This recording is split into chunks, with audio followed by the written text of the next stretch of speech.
नमस्कार दोस्तों, कैसे हैं आप सब। Welcome to success with Lokesh Bhati.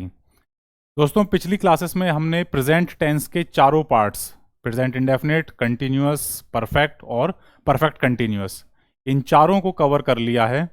अब हमें एक स्टेप आगे यानी कि पास्ट टेंस की तरफ आगे बढ़ना है। ठीक है, पास्ट टेंस में दोस्तों सबसे पहले जो चीज़ हमें कवर करनी है वो है सिंपल पास्ट या पास्ट इंडेफिनिट टेंस। बहुत ही आसान और सरल टॉपिक है, लेकिन इसको हल्के में नहीं ले सकते हैं। ठीक है दोस्तों, आइए शुरू करते हैं आज की क्लास। और आज हम कवर करेंगे पास्ट इंडेफिनिट टेंस।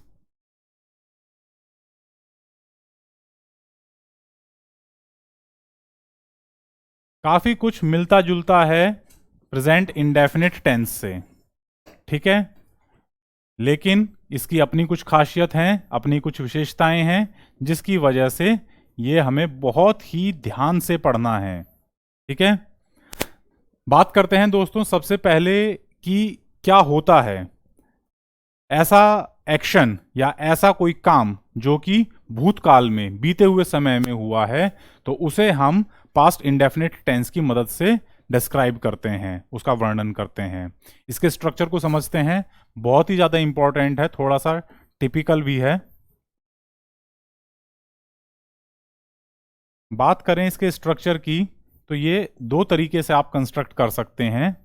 सबसे पहले आपके पास होना चाहिए आपका सब्जेक्ट यानी कि करने वाला व्यक्ति या एजेंसी। उसके बाद आपके पास होनी चाहिए V2 यानी कि वर्ब की सेकंड फॉर्म। वर्ब की सेकंड फॉर्म को अक्सर आप पार्टिसिपल फॉर्म भी कहते हैं। ठीक है, और उसके बाद में आपके पास होनी चाहिए ऑब्जेक्ट या कॉम्प्लीमेंट। ऑब्जेक्ट या कॉम्प्लीमेंट, ठीक है दोस्तों। सब्जेक्ट यानी कि जिस आदमी ने काम किया, ऑब्जेक्ट या कॉम्प्लीमेंट जिसके ऊपर काम किया गया। ठीक है, ऑब्जेक्ट दरअसल होती है जिसके ऊपर काम किया गया। कॉम्प्लीमेंट अक्सर कई बार ऐसे सेंटेंस भी होते हैं जिसमें कि डायरेक्ट एक्शन किसी ऑब्जेक्ट के ऊपर नहीं किया गया है, तो वहां पर आप कॉम्प्लीमेंट का इस्तेमाल करते हैं। ठीक है, मैं समझाऊंगा अभी। और सबसे इंपॉर्टेंट है V2 यानी कि वर्ब की सेकेंड फॉर्म या participle form. Eat, ate, eaten, तो एट आपकी V2 है। Write, wrote, written, wrote V2 है, पार्टिसिपल फॉर्म है। जंप, जंप्ड, जंप्ड, तो बीच वाला जो जंप्ड है ये आपके लिए V2 का काम करेगी। ठीक है, और अब चलिए इसका एक एग्जांपल ले लेते हैं कि इस तरीके के कंस्ट्रक्शन से आप कैसा सेंटेंस फॉर्म करते हैं। Sita at her food. Sita ने अपना खाना खाया। एट यानी कि भूतकाल की बात है, काम हुआ था पास्ट टेंस में। ठीक है, तो उसे आप पास्ट इंडेफिनिट टेंस की मदद से बनाएंगे। ये काम करने वाला, ये काम जिसके ऊपर काम हुआ है, और काम क्या हुआ है, खाने का, और कब हुआ है, भूतकाल में। इसलिए आप इसे V2 फॉर्म यूज करेंगे, और V2 फॉर्म यूज करने के कारण ये सेंटेंस बन जाएगा पास्ट इंडेफिनिट टेंस में। एक छोटा सा एग्जांपल और ले लेते हैं। Rahul wrote a letter. Rahul ने एक पत्र लिखा। ठीक है, इसने काम किया, इसके ऊपर काम हुआ, और काम क्या हुआ, लिखने का। कब हुआ, पास्ट में, भूतकाल में। तो इसलिए आप V2 का इस्तेमाल करेंगे, और V2 के इस्तेमाल के कारण यह बन जाता है आपके लिए पास्ट इंडेफिनिट टेंस। ठीक है दोस्तों, चलिए बात करते हैं दूसरी तरह का जो हमारे पास सिंटैक्स होता है।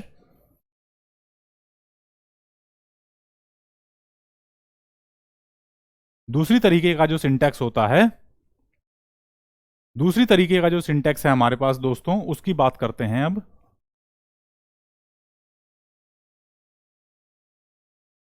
Subject plus was were plus complement. मैंने आपको बताया कि कई बार आपके पास किसी सेंटेंस में ऐसी ऑब्जेक्ट नहीं होती है कि जिसके ऊपर डायरेक्ट एक्शन हुआ है, लेकिन फिर भी वो बात पास्ट टेंस की है तो उसे आप कॉम्प्लीमेंट की मदद से बनाएंगे। ठीक है, एग्जाम्पल लेते हैं इसके लिए।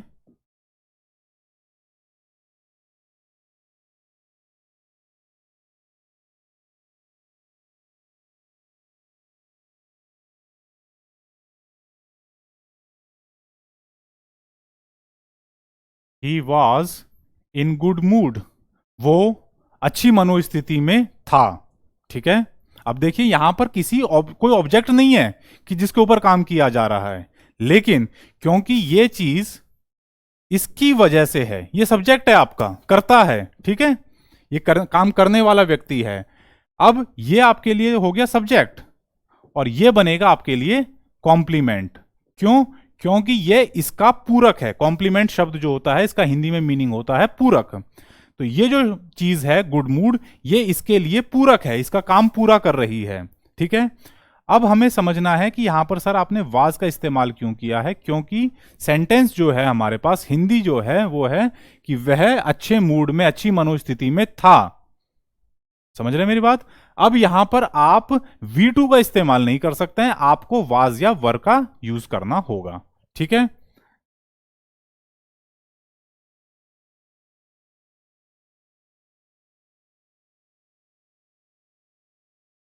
एक और एग्जाम्पल की बात करते हैं। वाज तो हमने यूज कर लिया, अब हमें वर का भी एक इस्तेमाल करते हैं।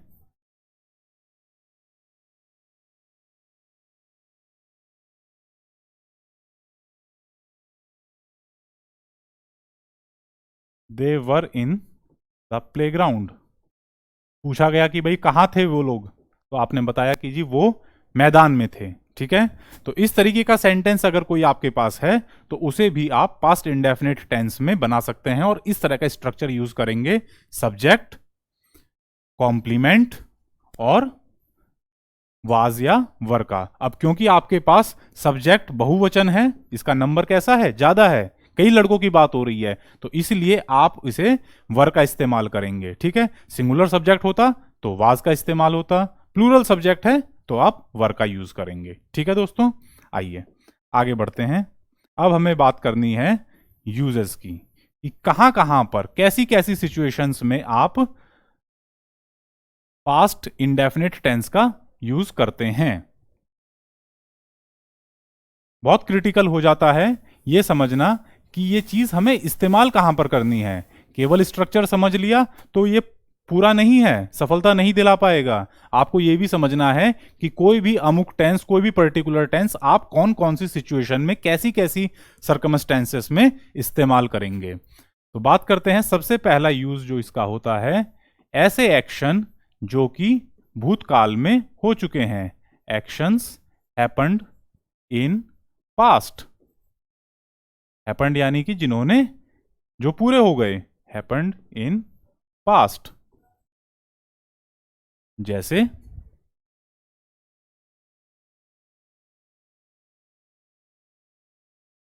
Radha wrote a poem yesterday. Radha ने बीते हुए कल एक पोयम लिखी। ठीक है, तो इस तरीके का कोई काम है जो कि भूतकाल में हुआ है, उसे आप पास्ट इंडेफिनिट टेंस की मदद से बनाते हैं। ठीक है, राधा सब्जेक्ट है आपके लिए, पोयम आपके लिए ऑब्जेक्ट है। ठीक है, यस्टरडे आपको टाइम का, समय का, काल का बोध करा रहा है, और V2 आपने यहां पर यूज की है, राइट, रोट, रिटन। तो ना तो राइट इस्तेमाल करना है ना रिटन इस्तेमाल करना है, आपको रोट इस्तेमाल करना है, V2। एक और एग्जांपल लेते हैं। आई परचेज्ड ए कार लास्ट ईयर। मैंने बीते वर्ष एक कार खरीदी। ठीक है, तो आई सब्जेक्ट है आपके लिए, कार आपके लिए ऑब्जेक्ट है। ये सब्जेक्ट हो गया आपके लिए, ये ऑब्जेक्ट हो गया। ये आपको टाइम का बोध करा रहा है। ठीक है, इससे आपको कंफर्म हो रहा है कि ये काम बीते समय हो चुका है, भूतकाल में हो चुका है। और परचेज्ड यानी कि वर्ब की second form, purchase, purchased, purchased. ठीक है, तो सेकंड फॉर्म जो है पास्ट पार्टिसिपल फॉर्म जो है वो आपको यहां पर इस्तेमाल करनी होती है। ठीक है दोस्तों, कंफ्यूज मत हो जाना, V1 नहीं इस्तेमाल करनी, V3, V4, V5 कुछ नहीं, यहां पर केवल आप V2 का इस्तेमाल करते हैं। ठीक है दोस्तों, चलिए आगे बढ़ते हैं। दूसरा यूज जो है पास्ट इंडेफिनिट टेंस का, उसके बारे में बात करेंगे अब।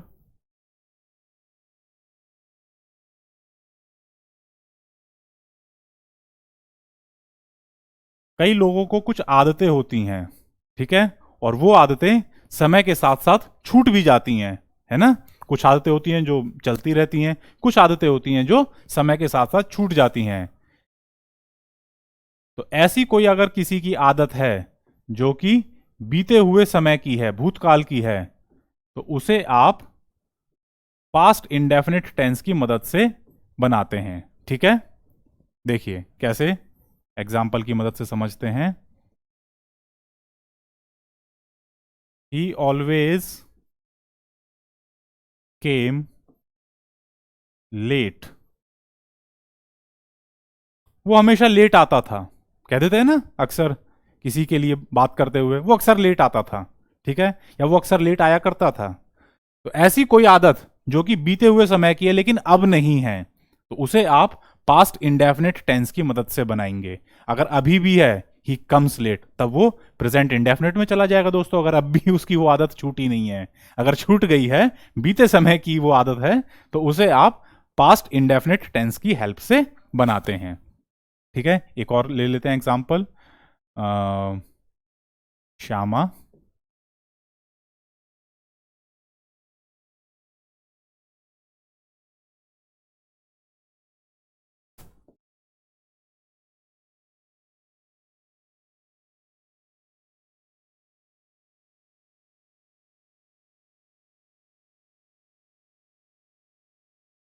Usually cooked well, Shyama usually cooked well, यानी कि श्यामा अक्सर अच्छा भोजन बनाया करती थी।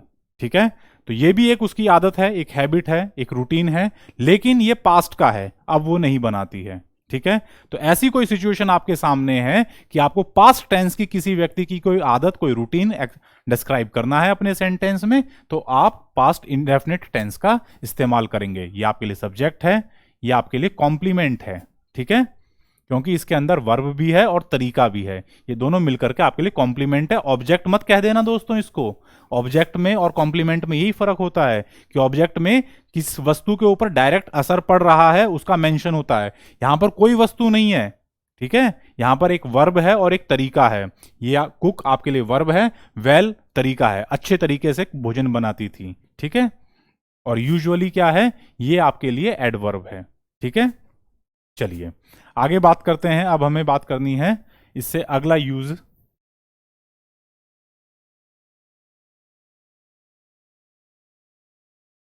तीसरे नंबर, थर्ड पॉइंट,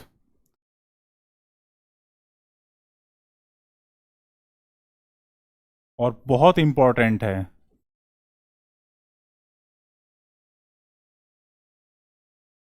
अक्सर एग्जाम में ये आपके लिए पूछ लिया जाता है, इससे रिलेटेड पूछ लिया जाता है, और इसको बहुत ध्यान से समझिएगा। अनफुलफिल्ड विश, डिजायर या कंडीशन, और कैसा, जो कि अभी भी जारी है।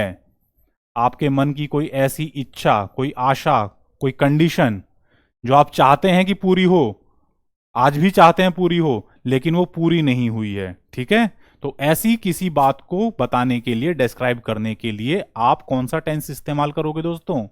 Past indefinite tense. कैसे, आइए समझते हैं। अक्सर लोगों का इच्छा होती है ना कि जी मैं प्रधानमंत्री बन जाऊं, मुख्यमंत्री बन जाऊं, तो कैसे कहेंगे इन बातों को? ऐसे कहेंगे, आई wish I were the PM of India. मेरी इच्छा है कि मैं प्रधानमंत्री, भारत का प्रधानमंत्री बन जाऊं। ठीक है, ये आपकी इच्छा है, आज भी है। तो ऐसी अगर कोई सेंटेंस है तो उसे आप किस में बनाएंगे? पास्ट इंडेफिनिट टेंस में। आई वर हमने सीखा था ना सिंटेक्स में कि सब्जेक्ट प्लस वाज या were plus complement past indefinite ही होता है। तो I wish I were the PM of India. अब ये ऐसी कंडीशन है, ऐसी इच्छा है दोस्तों कि जो पूरी नहीं हुई है, ठीक है, जो पूरी नहीं हुई है। एक आम आदमी, एक नॉर्मल मिडिल क्लास तबके का आदमी अगर ये कहता है कि जी मेरी इच्छा है मैं प्रधानमंत्री बन जाऊं, अब है चीज ये, देखिए सुनने में ऐसा लगेगा कि ये फ्यूचर की बात है, नहीं, लेकिन आपको ये बनाना कैसे है? ये पास्ट इंडेफिनिट में बनेगा, ठीक है। आई wish I were the PM of India.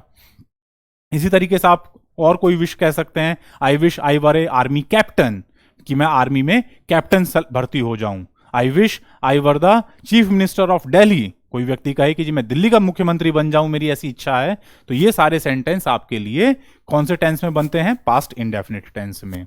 एक और एग्जांपल लेते हैं। ये तो बात हुई है विश की और डिजायर की, इच्छाओं की। अब एक बात कर लेते हैं कंडीशन की।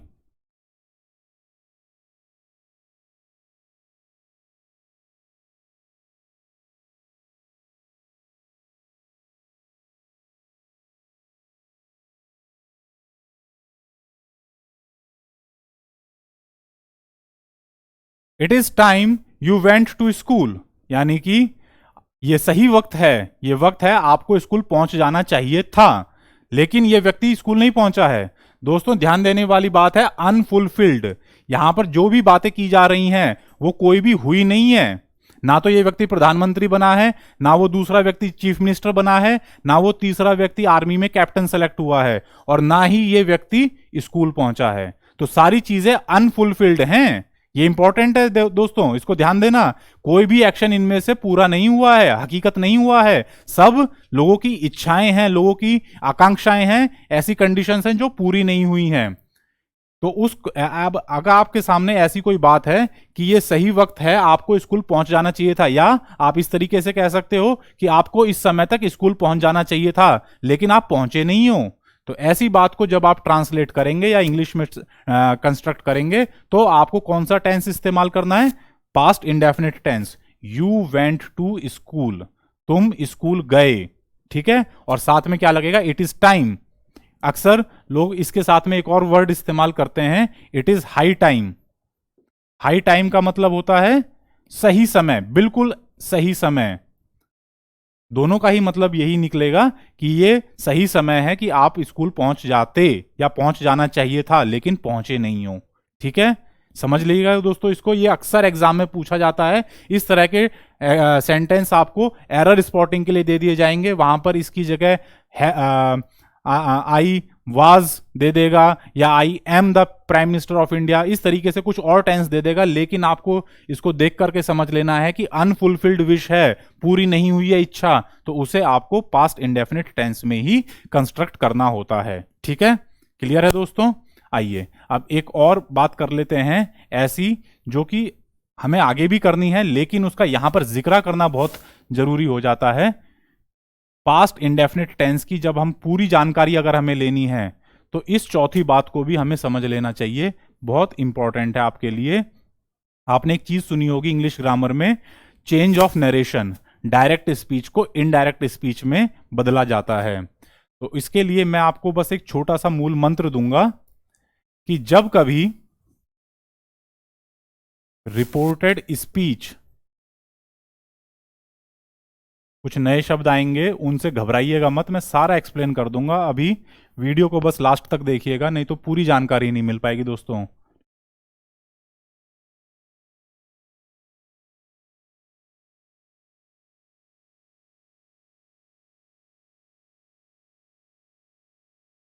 Reported speech is in simple present, it will be converted into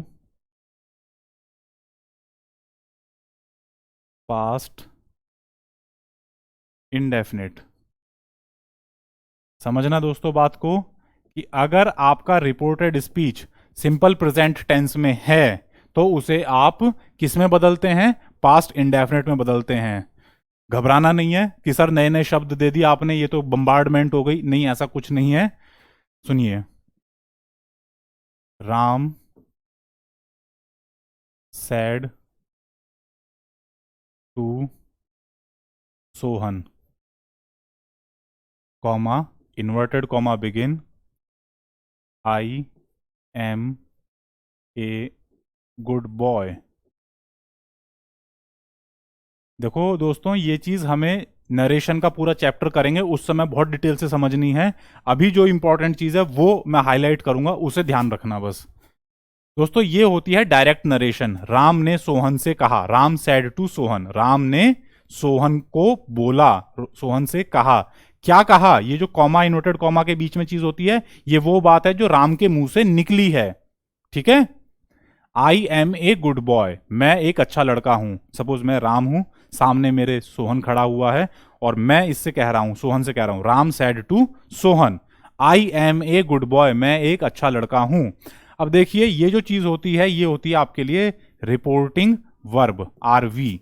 और ये जो इन्वर्टेड कॉमा के बीच में होती है ये होती है रिपोर्टेड स्पीच।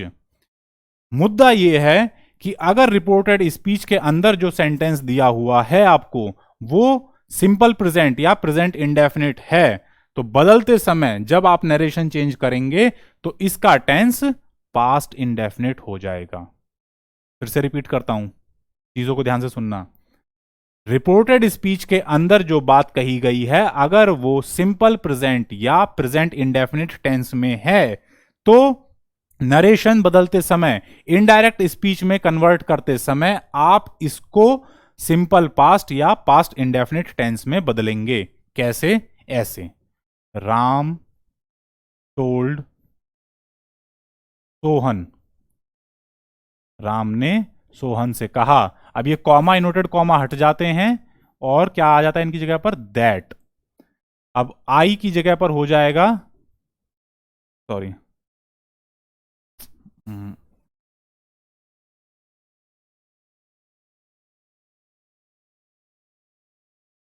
दैट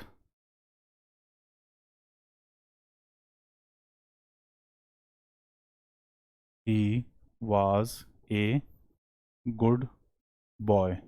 दोस्तों, इसमें एक चीज और होती है, प्रीपोजिशंस भी चेंज हो जाती हैं, सॉरी प्रोनाउंस भी चेंज हो जाती हैं। आई जो है राम के अकॉर्डिंग चेंज हो जाएगा तो उसका बन जाएगा ही। ठीक है। और सबसे इंपॉर्टेंट चीज जो यहां पर है वो ये है कि I am a good boy, मैं एक अच्छा लड़का हूं, ये किस में बदल गया? He was a good boy, वो एक अच्छा लड़का था। तो टेंस के चेंज पर ध्यान दीजिए अभी आप, बाकी चीजें अभी मत सोचिए, वो चीजें हम नरेशन में डिस्कस करेंगे। अभी आप ये ध्यान दीजिए कि ये जो टेंस है, I am a good boy, present indefinite tense, ये चेंज होने के बाद क्या बन गया? Past indefinite tense. ठीक है। तो यहां पर भी आप पास्ट इंडेफिनिट टेंस का इस्तेमाल करते हो जब कभी आप रिपोर्टेड स्पीच को चेंज करते हैं, नरेशन चेंज करेंगे। वो भी कब? अगर रिपोर्टेड स्पीच के अंदर का पार्ट आपके लिए प्रेजेंट इंडेफिनिट में दिया हुआ है तो उसे कन्वर्ट करते समय आप पास्ट इंडेफिनिट में चेंज करते हैं। अब एक और चीज जहां पर कि टेक्निकल ग्लिच आता है, अक्सर एग्जाम में पूछा जाता है, और वो ये है कि यूनिवर्सल ट्रूथ। यूनिवर्सल ट्रूथ क्या चीज होती है? ऐसी कोई बात जो कि सार्वभौमिक सत्य है, सारी दुनिया में सत्य है, एक जैसी ही रहेगी, उसमें कभी परिवर्तन नहीं होगा। अगर ऐसी बात आपको रिपोर्टेड स्पीच के अंदर बताई गई है तो उसका टेंस चेंज मत कर देना दोस्तों। कैसे? मैं बताता हूं। The teacher said to the students, teacher ने स्टूडेंट्स को बोला। क्या बोला? ये बोला, आइस फ्लोट्स इन वाटर। ठीक है दोस्तों, अब इस बात पे ध्यान दो, आज की आखिरी बात है और बहुत इंपॉर्टेंट बात है। मास्टर जी ने बच्चों को बोला, क्या बोला? बर्फ पानी में तैरती है। सबने देखा है, ये सब जगह सत्य है। भारत में भी तैरती है, यूएस में भी तैरती है, जापान में भी तैरती है, सब जगह तैरती है। कोई देश ऐसा नहीं है जहां पर पानी में बर्फ डूब जाती है। ठीक है। तो ये जो चीज है ये सार्वभौमिक सत्य है, यूनिवर्सल ट्रुथ। इस चीज को दोस्तों ध्यान कर लेना, क्योंकि इंग्लिश ग्रामर में ये चीज बहुत जगह यूज होती है। यूनिवर्सल ट्रूथ, ऐसी बात जो सारे ब्रह्मांड में सत्य है, एक जैसी रहेगी, कभी चेंज नहीं होगी। चाहे दिन हो रात हो, दिन में आप बर्फ पानी में डाल के देखें तब भी नहीं डूबेगी, रात में डाल करके देखें तब भी नहीं डूबेगी, कभी नहीं डूबती, ना किसी देश में डूबेगी, ना किसी शहर में डूबेगी, कहीं भी नहीं डूबेगी, सारे ब्रह्मांड में ये बात सत्य है। ठीक है, तो ऐसी चीज को कहते हैं यूनिवर्सल ट्रूथ। और अब देखिए हमारा जो रिपोर्टेड स्पीच है, यानी कि कॉमा इनोटेड कॉमा के अंदर जो बात कही गई है, ये यूनिवर्सल ट्रूथ है, तो इसका टेंस चेंज नहीं करोगे आप। इसको प्रेजेंट इंडेफिनिट में दिया हुआ है, प्रेजेंट इंडेफिनिट में ही रहेगा, चेंज मत कर देना इसका टेंस। तो ये कन्वर्ट होने के बाद में क्या बनता है दोस्तों, ऐसे बनेगा, the teacher told the students,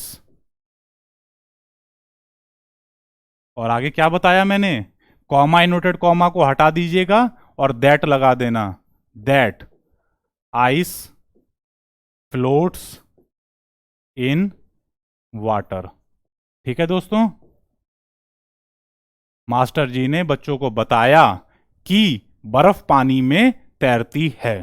ठीक है, जो टेंस प्रेजेंट इंडेफिनिट था रिपोर्टेड स्पीच का, डायरेक्ट में इनडायरेक्ट में भी प्रेजेंट इंडेफिनिट टेंस ही रहेगा। ऐसी बात जो सार्वभौमिक सत्य है, यूनिवर्सल ट्रूथ है, उसका टेंस चेंज नहीं करते हैं। इनके अलावा जो बातें हैं, अगर वो प्रेजेंट इंडेफिनिट में दी हुई है तो उसे आप चेंज करके पास्ट इंडेफिनिट में ले जाएंगे। ठीक है दोस्तों, ये बहुत इंपॉर्टेंट है, एग्जाम्स में अक्सर पूछा जाता है, डायरेक्ट इनडायरेक्ट में भी आपको बहुत हेल्प करेगा ये, तो इसको बहुत ध्यान से समझ लीजिएगा दोस्तों। ये जो चौथा यूज है, और तीसरा वाला भी आपके लिए बहुत इंपॉर्टेंट है, अनफुलफिल्ड विश, डिजायर या कंडीशन वाला। ठीक है दोस्तों, एक बार जल्दी से फटाफट रिवाइज कर लेते हैं। पास्ट इंडेफिनिट टेंस कैसे बनता है, सब्जेक्ट प्लस वर्ब की सेकंड फॉर्म प्लस ऑब्जेक्ट या कॉम्प्लीमेंट, या फिर सब्जेक्ट के साथ में आप प्लस वाज वर ले लेते हैं और कॉम्प्लीमेंट ले लेते हैं। यूजेस की बात करें तो सबसे पहले आपके लिए आता है ऐसा काम जो कि पास्ट में, भूतकाल में हुआ है, Ram wrote a letter yesterday, I bought a car last year. ठीक है, इस तरह के काम। दूसरी, ऐसा कोई आपके पास एक्शन है जो कि आपको ऐसी किसी आदत के बारे में बता रहा है, किसी चीज के बारे, किसी रूटीन के बारे में बता रहा है जो कि पास्ट की है, भूतकाल की है।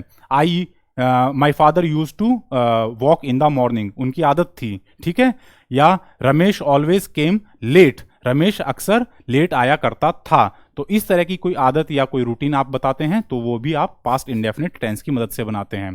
तीसरी चीज, unfulfilled wish, desire, I wish I were the PM of India, I wish he was the I wish I was the chief minister of Delhi, या फिर ऐसा कोई काम, कोई भी आप एक्शन या कोई भी डिजायर जो कि पूरी नहीं हुई है। और चौथी और सबसे इंपॉर्टेंट ये वाली, जब कभी आप रिपोर्टेड स्पीच आपको प्रेजेंट इंडेफिनिट में दी हुई है तो उसे जब आप कन्वर्ट करेंगे इनडायरेक्ट स्पीच में तो टेंस चेंज हो जाएगा, किसमें, पास्ट इंडेफिनिट टेंस में। प्रेजेंट इंडेफिनिट पास्ट इंडेफिनिट में बदल जाता है। कब नहीं बदलेगा, एक्सेप्शन क्या है, ये वाला है यूनिवर्सल ट्रूथ। अगर यूनिवर्सल ट्रूथ दिया गया है तो उसका टेंस चेंज मत कीजिएगा।